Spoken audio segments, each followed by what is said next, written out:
Wingate. This is Clara Bradley, the school nurse here at Wingate Elementary. We're going to talk today about when your child, or when to know if your child is too sick to come to school. In general, if your child is so sick that they're not going to be able to concentrate and get their work done, then they need to stay home. I'm going to go through a list that will just help you to determine when it is best for your child to stay home, because in general we want children at school where they're needing to get their education and learn what they need to learn. So if your child has a fever of over 100.5, then they need to stay home. Has your child vomited 2 or more times in the last 24 hours, it's best for them to stay home. Does your child have diarrhea, or have they had diarrhea more than once in a day? Are your child's eyes crusty, red? Was it hard for them to get their eyes open one morning?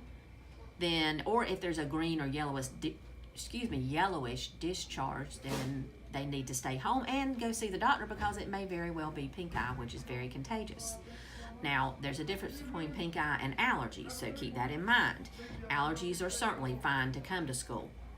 Does your child complain of a sore throat with a fever, headache, stomach ache, and swollen glands? You have to be suspicious of strep throat, so that person might need to, or that child does need to stay home.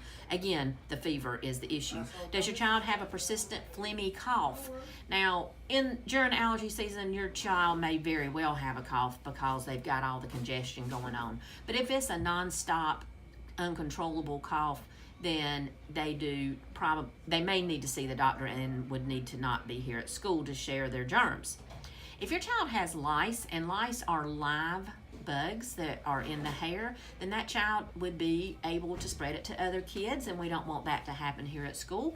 So if there are live bugs, then that child needs to stay home, get treated properly. If you have any questions about that, feel free to call me.